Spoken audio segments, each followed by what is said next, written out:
Salut à tous les footeux, bienvenue à Footland. On se retrouve aujourd'hui pour le pronostic d'un match, peut-être le plus beau match de la Première Ligue, Manchester City-Liverpool. C'est évidemment un match à ne pas rater et je me suis dit pourquoi pas le pronostiquer.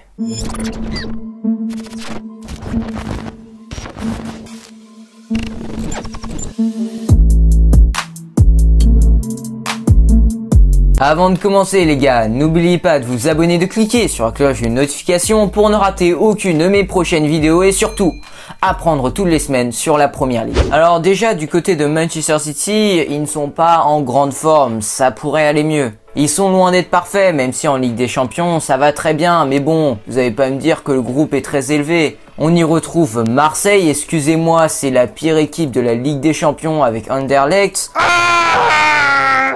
On a aussi Porto et enfin Olympiakos. Vous n'allez pas me dire que c'est monstrueux. Donc voilà, durant les matchs allés, ils ont claqué 3 buts durant chacune de leurs confrontations. Mais en Première Ligue, c'est pas trop ça. On peut même dire que c'est presque catastrophique. Pas au point de Manchester United, mais on y est presque. Sur les 3 dernières rencontres, il y a d'abord ce match remporté de la plus petite démarche contre Arsenal.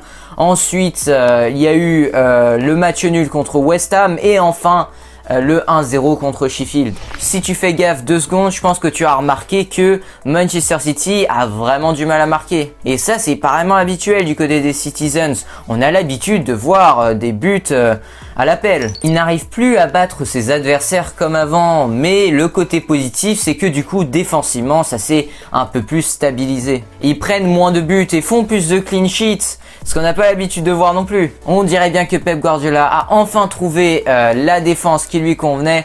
On a à gauche Cancelo, dans la charnière centrale, on a Diaz et Laporte, et à droite, on a un certain Kyle Walker qui a d'ailleurs marqué contre Sheffield. Donc voilà, la défense est assez séduisante, notamment la charnière Diaz-Laporte qui fait plaisir à voir franchement. Mais avec toutes les blessures qu'il y a en ce moment, tu ne peux pas trop compter sur leur disponibilité pendant toute la saison. Il y aura certainement l'un des 4, voire 2 des 4 qui va se blesser. C'est assez choquant, Pep Guardiola l'a même mentionné en conférence de presse.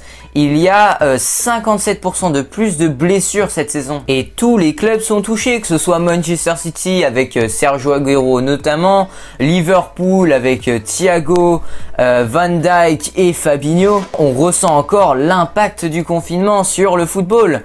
En plus des nombreuses blessures, le jeu est beaucoup moins agréable à regarder aussi. Depuis le début de la saison, il n'y a eu aucun choc de Première Ligue à la hauteur de nos attentes. Chelsea, Manchester United 0-0, Arsenal, Manchester City 1-0 pour les Citizens, Arsenal contre Manchester United 1-0 pour les Red Devils. Que des scores assez pauvres sur le papier. Mais ce n'est pas que ça qui me dérange, c'est le jeu en soi qui est pauvre. Presque aucun gros club de Première Ligue nous a séduit en ce début de saison, peut-être à part Liverpool qui se débrouille plutôt bien. Ce n'est pas complètement par hasard si on voit des Everton, des Southampton, des Aston Villa dans le top 6, voire sur le podium. C'est parce que les gros clubs ne sont pas au niveau tout simplement. Mais après, je n'enlève pas le fait que ces clubs ont réalisé des bonnes prestations quand même. Mais là, on voit de plus en plus que la Première Ligue reprend un peu une forme normale avec Liverpool en leader, Leicester deuxième qui n'est pas super surprenant parce qu'on le sait, Leicester joue au moins le top 6 et va essayer de titiller le podium, et un Tottenham troisième. Voilà, c'est un podium qui ressemble un peu plus déjà à ce qu'on voit habituellement en Première Ligue. Même s'il y a des gros absents comme voilà justement Manchester City qui est 11e je crois, et Manchester United qui est 15e. Alors eux c'est encore plus catastrophique. Donc vous l'avez compris, Manchester City fait partie des grosses absences début de saison de Première Ligue. Ils ne sont pas en forme, au contraire. Même si ils sont en train de se ressaisir petit à petit. Et de l'autre côté, Liverpool eux, au calme. Ils ne sont pas flamboyants comme la saison dernière, mais ils arrivent à contrôler tous les matchs et gagner assez facilement. Et ce qui me fait rigoler, c'est que quand Van Dijk s'est blessé, tout le monde disait que Liverpool c'était fini, qu'il n'allait pas être champion de Première Ligue, que la probabilité qu'il gagne ce championnat était divisée par 2. Ils se sont bien trompés.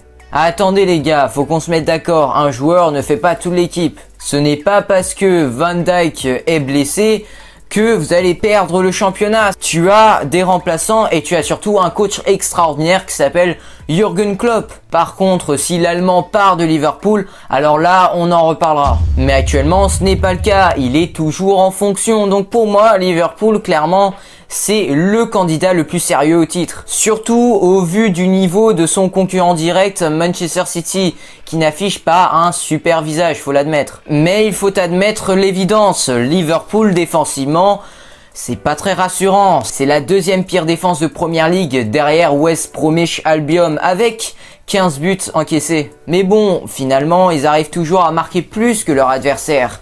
Donc finalement, ils gagnent et c'est ça qui compte. Même si ce serait bien de corriger ce défaut quand même. Et à Liverpool, il y a tellement plus d'options que la saison dernière. Leur banc est beaucoup plus fourni. T'as Diogo Jota, James Milner, Shaqiri, Minamino. Mais pas seulement, t'as également l'option Thiago évidemment, quand il est présent, parce que là il s'est blessé. Il y a tellement d'options, encore plus que la saison dernière. Déjà que la saison dernière, c'était assez fourni.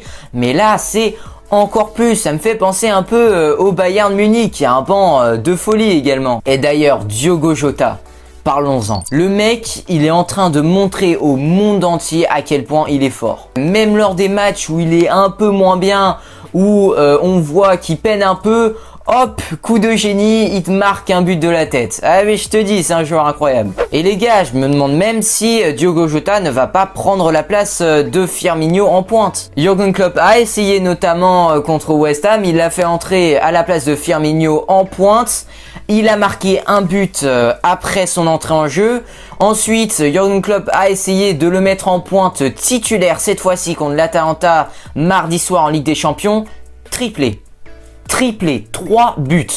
Il a niqué le game. Tout le monde s'inquiétait sur ce joueur. Tout le monde disait qu'il avait peut-être pas sa place dans ce trio magique Firmino, Mohamed Salah, Sadio Mané. Mais finalement, il en a mis un sur le banc. Enfin, il en a mis un sur le banc. On verra plus tard. Mais il est en train de mettre Firmino sur le banc. Et c'est très très fort de la part du Portugais. Parce qu'on sait à quel point Jürgen Klopp est attaché au Brésilien Roberto Firmino. Et justement, en parlant du Brésilien, il a toujours ce défaut de très peu marquer. Son premier but en Première Ligue, il l'a marqué contre Sheffield, je crois, mais ce n'est pas suffisant. Alors je sais qu'il joue un rôle de faux numéro 9, qu'il participe beaucoup au jeu.